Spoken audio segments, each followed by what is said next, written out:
क्या बंगाल चुनाव 2026 में सबसे बड़ा गेम चेंजर महिला आरक्षण बिल बनने वाला है?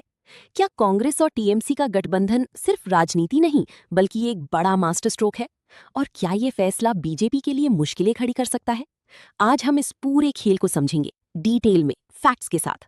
नमस्कार दोस्तों, आप देख रहे हैं आपका अपना चैनल और आज हम बात करेंगे वेस्ट बंगाल इलेक्शन 2026 की सबसे बड़ी राजनीतिक रणनीति पर, जहां कांग्रेस और टीएमसी के बीच अलायंस की खबरें तेज हो रही हैं और इसके पीछे एक बड़ा फैक्टर है विमेन रिजर्वेशन बिल।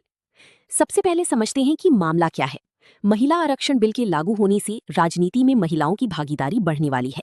अब वेस्ट बंगाल जैसे राज्य में जहां महिला वोट बैंक बेहद मजबूत है, ये बिल चुनावी रणनीति का सबसे बड़ा हथियार बन सकता है। यहीं पर आता है कांग्रेस और टीएमसी का अलायंस एंगल। टीएमसी जो पहले से ही महिला वोटर्स में मजबूत पकड़ रखती है, अगर कांग्रेस के साथ मिलती है तो ये एक बड़ा वोट कंसोलिडेशन बन सकता है।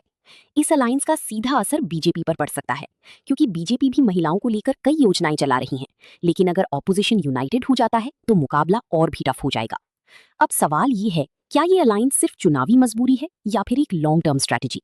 एक्सपर्ट्स का मानना है कि ये अलायंस केवल सीट शेयरिंग तक सीमित नहीं रहेगा, बल्कि एक नैरेटिव बिल्ड करेगा महिलाओं के अधिकार और रिप्रेजेंटेशन का। और यही नैरेटिव 2026 के चुनाव का बड़ा मुद्दा बन सकता है।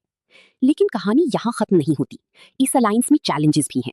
कांग्रेस और टीएमसी के बीच पहले भी मतभेद रहे हैं। सीट शेयरिंग को लेकर विवाद हो सकता है और ग्राउंड लेवल पर कोऑर्डिनेशन आसान नहीं होगा। इसके अलावा बीजेपी इस मुद्दे को काउंटर करने के लिए अपनी स्ट्रैटेजी बदल सकती है और विमेन सेंट्रिक पॉलिसीज को और अग्रेसिव तरीके से प्रमोट कर सकती है।